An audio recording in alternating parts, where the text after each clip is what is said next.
রামায়ণের একটা অত্যন্ত শ্রেষ্ঠ কাহিনী আছে যেটা খুব অমূল্য শিক্ষা দান করে। দশানন যখন ধরাশায়ী হলেন এবং মৃত্যুশয্যায় শুয়েছিলেন, ওনার শেষ নিঃশ্বাস ত্যাগের সময় শ্রীরাম লক্ষণকে বললেন যে, হে লক্ষণ, রাবণের কাছে যাও, ওখানে যাও, ওনার থেকে কিছু জ্ঞান অর্জন করে এসো। উনি হলেন মহাজ্ঞানী, আর ওনার থেকে জ্ঞান অর্জনের এটাই শ্রেষ্ঠ সুযোগ। লক্ষণ প্রথমে মানতে চাইলেন না, কিন্তু শ্রীরাম বোঝানোর পরে লক্ষণ ওনার কাছে গেলেন, রাবণের মাথার কাছে গেলেন আর বললেন, দাদা বলেছেন আপনার থেকে জ্ঞান অর্জন করতে। রাবণ কিছুই বললেন না। লক্ষণ বললেন, আপনি তো দেখছি খুব অহংকারী, মৃত্যুশয্যায় শুয়ে আছেন, শেষ নিঃশ্বাস ত্যাগ করতে চলেছেন, আর তাও এত অহংকার। রাবণ বললেন, নিজের দাদা রামকে ডাকো। শ্রীরাম এলেন, রাবণের পায়ের কাছে এসে দাঁড়ালেন। উনি নিজের হাত জোড় করলেন আর বললেন, হে মহাপণ্ডিত রাবণ, আপনি হলেন মহাজ্ঞানী, দয়া করে আমাদের কিছু জ্ঞান প্রদান করুন। রাবণ বিনম্র চিত্তে ওনার কথা শুনলেন, খুব বিনম্র চিত্তে ক্ষমা প্রার্থনা করলেন, আর এই সংসার একটি অত্যন্ত শ্রেষ্ঠ জ্ঞান লাভ করল। এর দ্বারা আমরা ঠিক কি শিক্ষা লাভ করি? রাম এবং লক্ষণ দুজনেই ছিলেন তেজস্বী, দুজনেই ছিলেন শ্রেষ্ঠ, ছিলেন বীর, ছিলেন বলবান। কিন্তু শ্রীরামকে মর্যাদা পুরুষোত্তম বলা হয়ে থাকে, কারণ উনি বীর ছিলেন, সাহসী ছিলেন, তার সাথে একটি অত্যন্ত গুরুত্বপূর্ণ গুণ ছিল। সেই গুণ হলো বিনম্রতা। এটা খুবই শ্রেষ্ঠ একটা গুণ। যদি কেউ আপনাকে কটু কথা শোনায়, তাহলে উত্তরটা আপনি বিনম্রভাবেও দিতে পারেন। এই বিনম্রতা এমন এক আবেগ যেটা দেখে মনে হবে কোমল, কিন্তু এটা ততটাই প্রবল অস্ত্র। এমন একটা অস্ত্র যা সকলকে নিরস্ত্র করে দিতে পারে। যদি আপনি সাহসী হন এবং বিনম্র হন, তাহলে আপনি বিজয়ী হবেন। যদি আপনি জ্ঞানী হন এবং বিনম্র হন, তাহলে আপনি অবশ্যই মহাজ্ঞানী হয়ে উঠবেন। তাই নিজের মনে বিনম্রতা ধরে রাখুন আর ভালোবেসে বলুন, রাধা রাধা।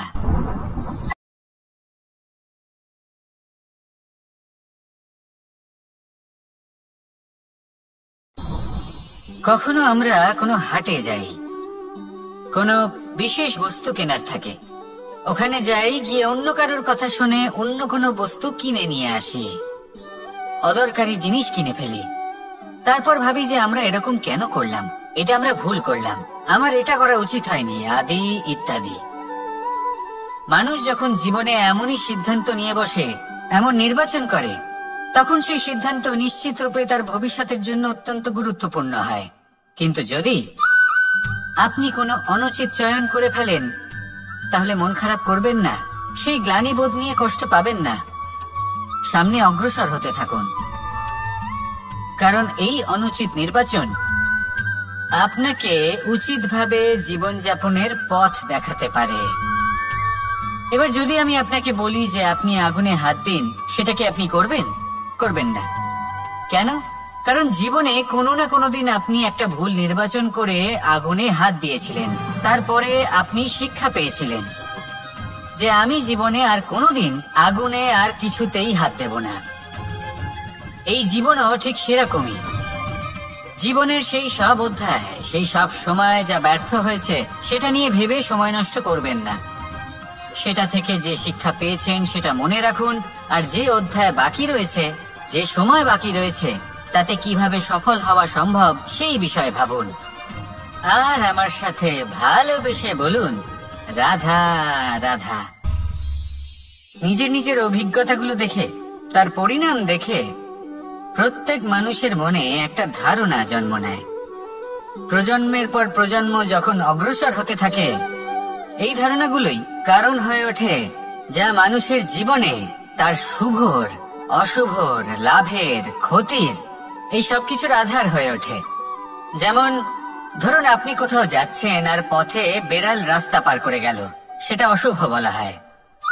কেউ হাঁচলে কাজ থামিয়ে দেওয়া হয়। বলা হয় যখন আপনি কোনো শুভ কাজ করতে যাবেন, তখন মিষ্টি খেয়ে যাবেন, কাজ সফল হবে।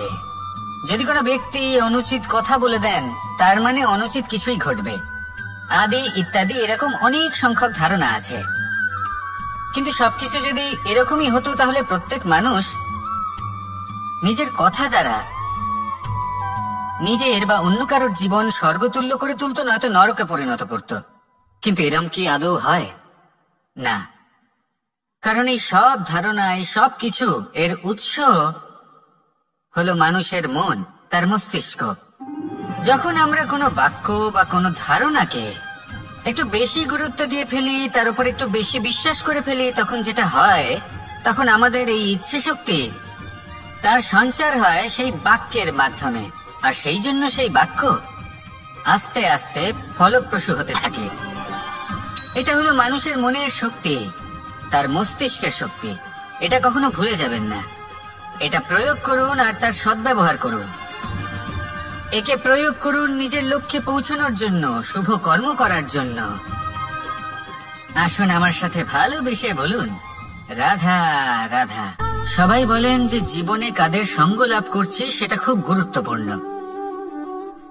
এক ঝুড়ি ফলের মধ্যে যদি একটা পচা ফল আপনি রেখে দেন, তাহলে আস্তে আস্তে সমস্ত ফল পচে যায়। সেই জন্য কথায় আছে যে কুসঙ্গ থেকে দূরে থাকো। কিন্তু কি করা যায়? এই সংসার খুবই ছোট। যেখানে আমরা কাজ করি, যেখানে আমরা থাকি, যে পথে আমরা আসা যাওয়া করে থাকি, যে পথে আমরা ভ্রমণ করি, সেখানে এমন অনেক সংখ্যক ব্যক্তি থাকেন যাকে দেখে আমরা মনে করি যে এদের থেকে দূরে থাকতে হবে। তখন আমরা কি করতে পারি? তাদের কি আমরা পরিত্যাগ করব?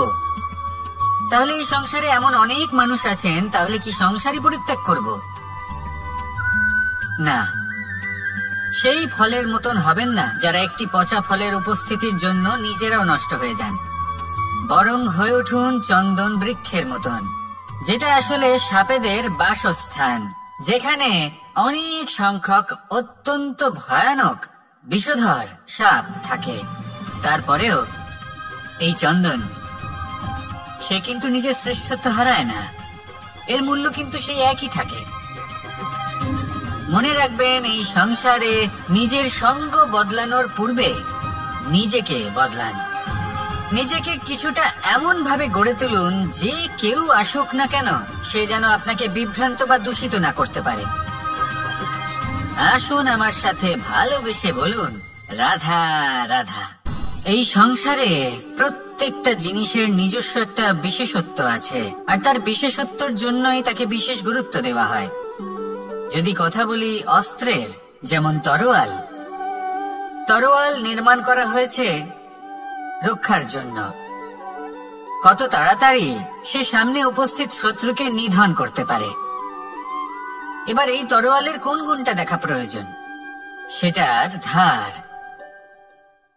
সেই বস্তুটি নয় যার মধ্যে এই তরোয়াল রাখা হয়। সেইভাবেই যদি আমি কথা বলি বানের, তাহলে এটা প্রয়োজনীয় নয় যে সেই বান কতটা তীক্ষ্ণ, কতটা বলশালী। এটা দেখা প্রয়োজন যে তার আকারটা কেমন। সে কি বাতাস ভেদ করে নিজের লক্ষ্যে পৌঁছতে পারবে? সেটা বেশি গুরুত্বপূর্ণ। সেই জায়গাটা নয় যেখানে সেই বান রাখা হয়। ঠিক সেইভাবে যদি আপনি কোনো মানুষেরই মূল্য বুঝতে চান, তাকে পরখ করে দেখতে চান, তাহলে তার জাতি, তার ধর্ম, তার রূপ, তার আকার, সেগুলো দেখে তাকে পরখ করতে চেষ্টা করবেন না। তাকে পরখ এই সব কিছুর ভিত্তিতে করবেন না। তার স্বভাবটা দেখুন, তার গুণ দেখুন, তার প্রতিভা দেখুন, তার কর্ম দেখুন। কারণ এটাই সেই ব্যক্তির আসল পরিচয়, এটাই হলো তার অস্তিত্ব। যখনই আপনি কোনো নর্তককে শ্রেষ্ঠ নৃত্য প্রদর্শন করতে দেখেন, তখন আপনি কিন্তু এটা ভাবেন না যে সে কোথা থেকে এসেছে, সে কি খায়, ওর বন্ধু বান্ধব কারা। আপনি তার নৃত্য দেখেন, ওর শিল্প দেখেন, সেটারই প্রশংসা করেন, সেটাকেই সম্মান করেন। সেইভাবে এই সংসারে সকলকে সম্মান করুন। আর এই সম্মানের আধার হওয়া উচিত তার গুণ, তার স্বভাব, তার কর্ম। তার রূপ আর তার বেশভূষা নয়। আসুন আমার সাথে ভালোবেসে বলুন, রাধা রাধা। এই সংসার বলে যে কৃষ্ণ হলো মহাযোগী, কেউ বলে যে কৃষ্ণ হলো সাংখ্য যোগের প্রবর্তক, কেউ বলে ভক্তি যোগের, কেউ বলে জ্ঞান যোগের, কেউ কেউ এটা মনে করেন যে অষ্টাঙ্গ যোগের প্রভু হলাম আমি। কিন্তু এই যোগ আসলে কি? যোগ বিষয়টাকে বোঝা খুব একটা কঠিন নয়, কিন্তু সেই যোগকে নিজের যাপনের অংশ করে তোলা হলো অত্যন্ত কঠিন, আর তার জন্য প্রয়োজন অভ্যাস। যোগ শব্দটার অর্থ হলো যুক্ত করা, আর এটা আমি ছোটবেলায় শিখেছিলাম। যখন আমার মাখন খেতে ইচ্ছে করত আর মা মাখনের সেই হাঁড়িটা ওপরে টাঙিয়ে রাখতেন, তখন আমরা ভাবতাম যে অত দূরে পৌঁছবো কি করে। তখন আমরা যোগের বিষয়ে জানতে পারলাম, আর তখন জানতে পারলাম যে সব থেকে গুরুত্বপূর্ণ যোগ আসলে কি? সহযোগিতা, সাহায্য। আমরা সব সখারা একসাথে জড়ো হতাম, একে অপরের পিঠের উপর উঠে দাঁড়াতাম, আর তারপর আমরা ওই মাখনের হাঁড়ির কাছে পৌঁছতে পারতাম, আর তারপর আমরা সবাই মিলে সেই মাখন ভাগ করে খেতাম। সহযোগিতা, এটা অত্যন্ত গুরুত্বপূর্ণ। পাণ্ডবরাও মহাভারতে এটাই করেছিলেন। ওনাদের সাথেও কেউ ছিল না, একে অপরকে সাহায্য করে ওনারা অনেক বীরদের একত্রিত করেছিলেন। তারপর অবশেষে মহাভারতের এই মহাযুদ্ধে ওনারা জয়লাভ করেছিলেন। রামায়ণে রাম এবং লক্ষ্মণের সাথে কেউ ছিল না। সহযোগিতার মাধ্যমে ওনারা ভাল্লুক আর বানর সেনাকে একত্রিত করেছিলেন, আর এই সংসারের সব থেকে প্রবল রাক্ষস রাবণকে বধ করেছিলেন। মনে রাখবেন, একসাথে মিলে যদি আপনারা কর্ম করতে শেখেন, তাহলে এই সংসারে এমন কিছুই নেই যেটা আপনি অর্জন করতে পারবেন না।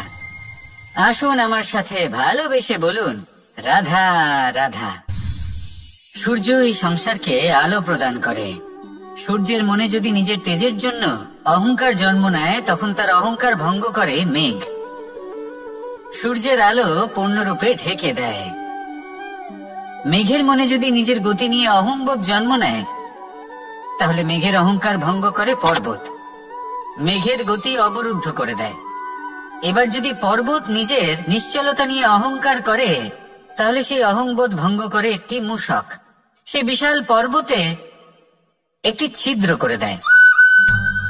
এবার যদি মূষকের নিজের মনে অহংবোধ জন্ম নেয়, তাহলে জল তার অভিমান ভঙ্গ করে, সেই ছিদ্র দিয়ে প্রবেশ করে।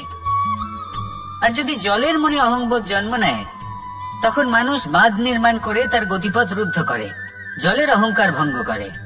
আর যদি মানুষের মনে অহংকার জন্ম নেয়, তখন সূর্য নিজের তাপ দ্বারা মানুষের অহংকার ভঙ্গ করে। এই সংসারে অহংকার প্রদর্শন করার কোনো প্রয়োজন নেই। আমাদের সবার মধ্যে কিছু বিশেষ গুণ আছে, আর সবার মধ্যে কোনো না কোনো দোষও আছে। এই প্রকৃতি আমাদের কি শিক্ষা দেয়? কেউ একে অপরের সাথে লড়াই করে না, একে অপরের জন্য বাধা সৃষ্টি করে না, শুধু নিজের কর্ম করে। সূর্য নিজের প্রকাশ দ্বারা বনস্পতি এবং গাছপালাকে জন্ম দেয়। মেঘ বর্ষা সৃষ্টি করে লুপ্ত হয়ে যায়, আবার নির্মিত হয়।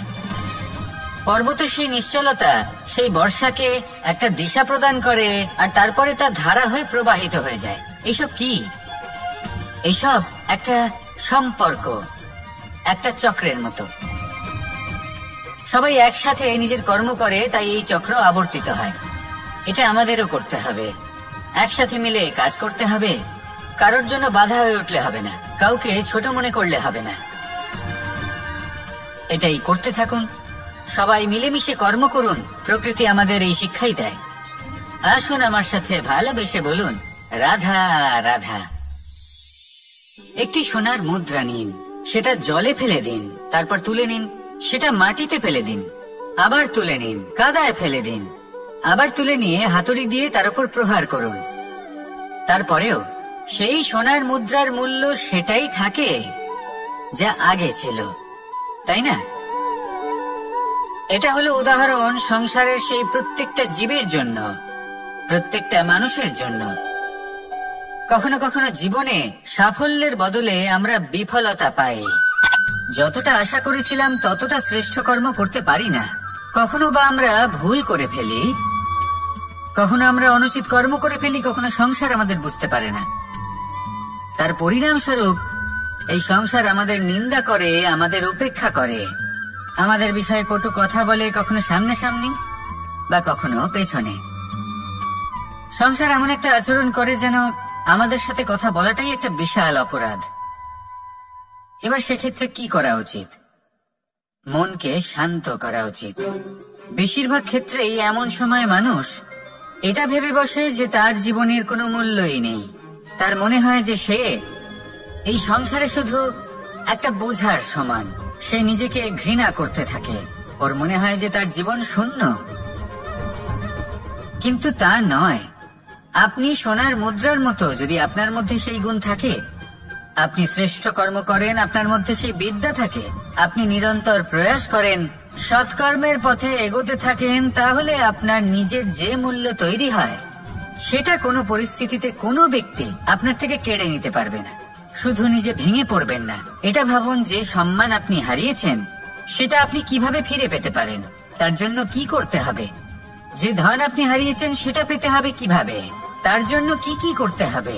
শান্ত মনে সবটা ভেবে দেখুন, সিদ্ধান্ত নিন এবং অগ্রসর হন। আপনি এই সংসারের কাছে তেমনই হয়ে উঠবেন যেমন আপনার কর্ম হবে। যদি তা শ্রেষ্ঠ হয়, সবাই তাই ভাববে। আসুন আমার সাথে ভালোবেসে বলুন, রাধা রাধা। মানুষ যখনই কোনো পর্বতারোহণ করতে শুরু করে তখন সে বারবার পড়ে যায়, বারবার উঠে দাঁড়ায়, সামনে এগোতে চেষ্টা করে। কিন্তু যদি সে দৃঢ় নিশ্চয় করে থাকে তাহলে সে অবশেষে সেই পর্বতের শিখরে পৌঁছেই যায়।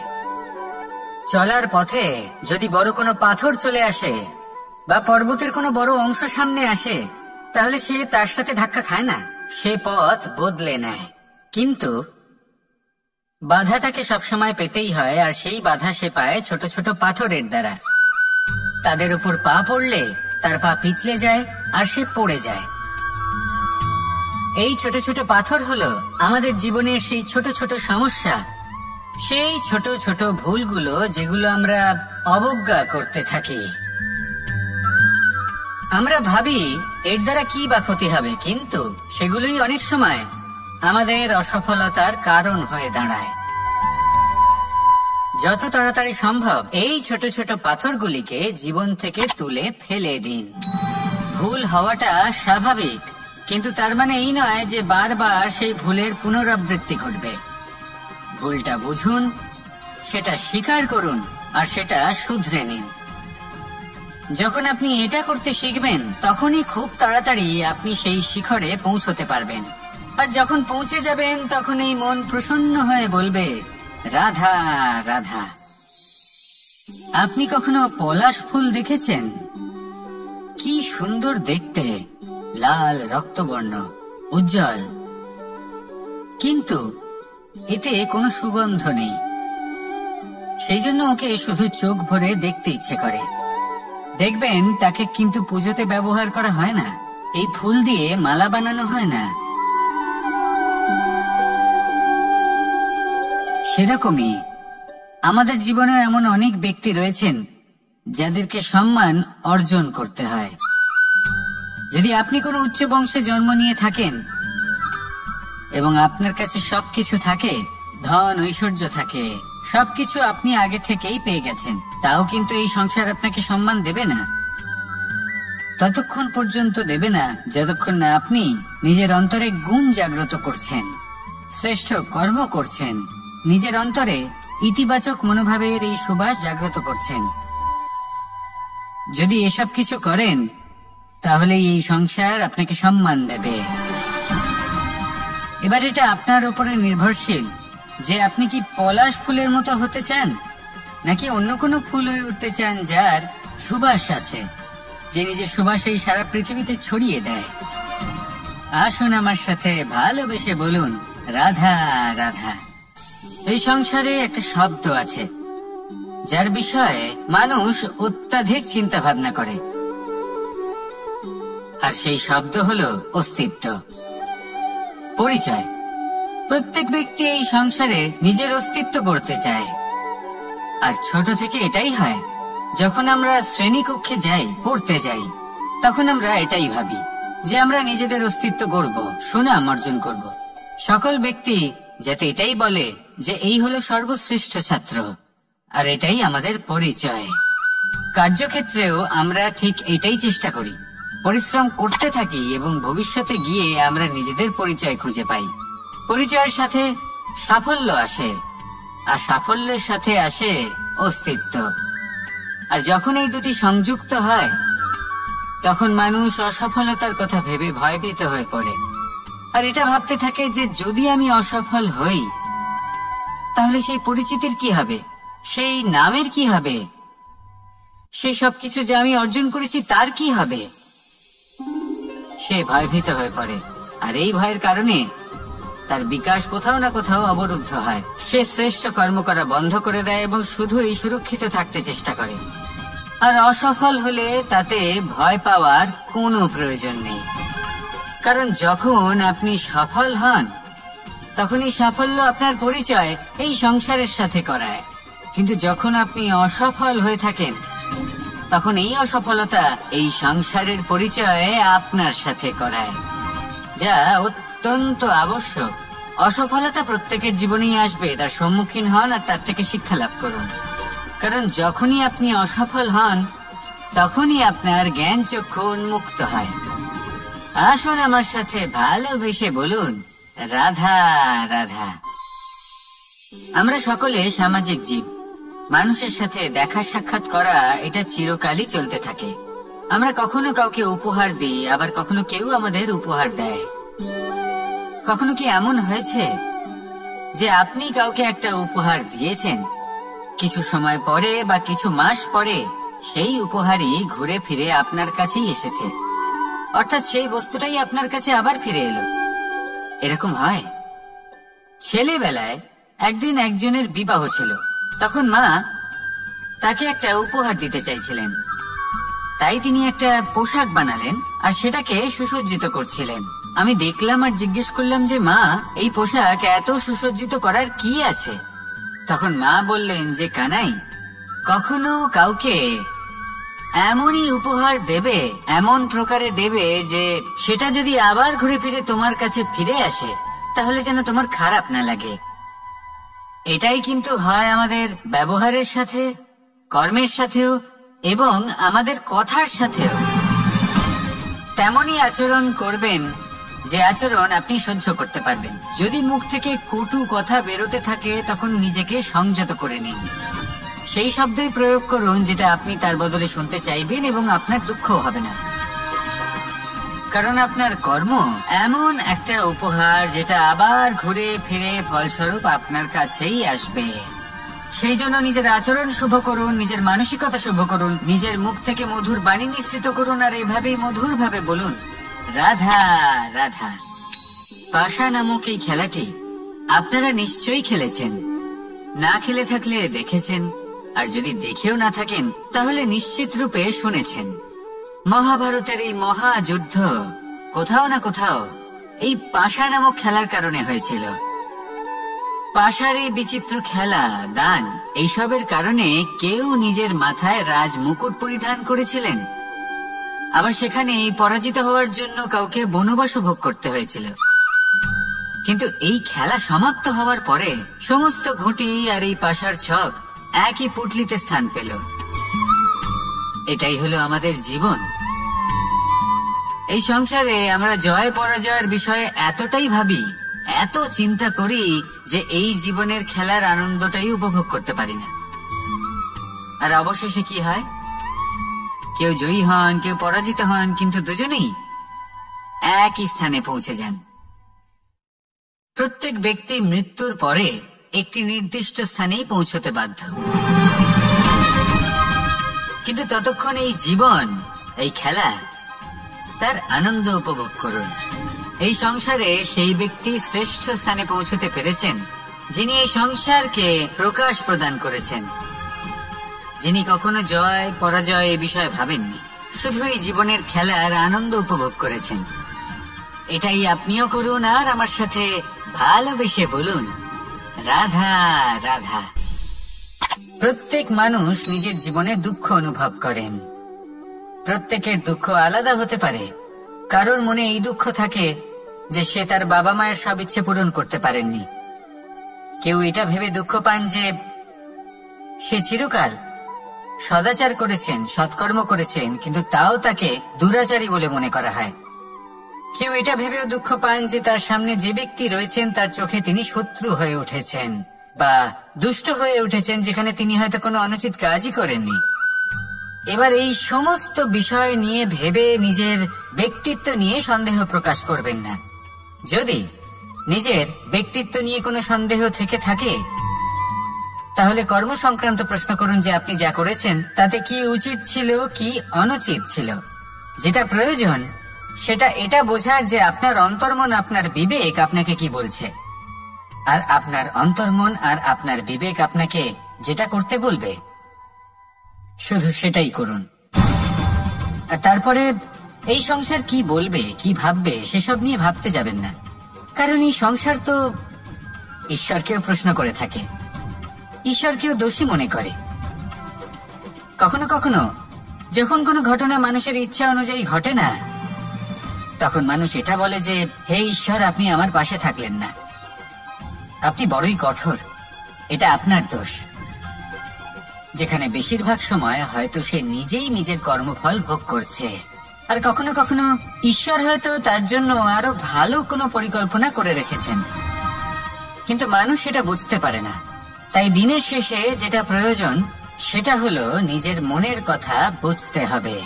আপনার বিবেক কি বলছে শুধু সেটাই করুন, আর সামনে এগোতে থাকুন। আমার সাথে ভালোবেসে বলুন রাধা রাধা। তোমাদের যদি এই ভিডিওটা ভালো লাগে থাকে তাহলে অবশ্যই একটা লাইক করে দাও, আর এইরকম ভিডিও পেতে গেলে আমাদের সাথে থাকো।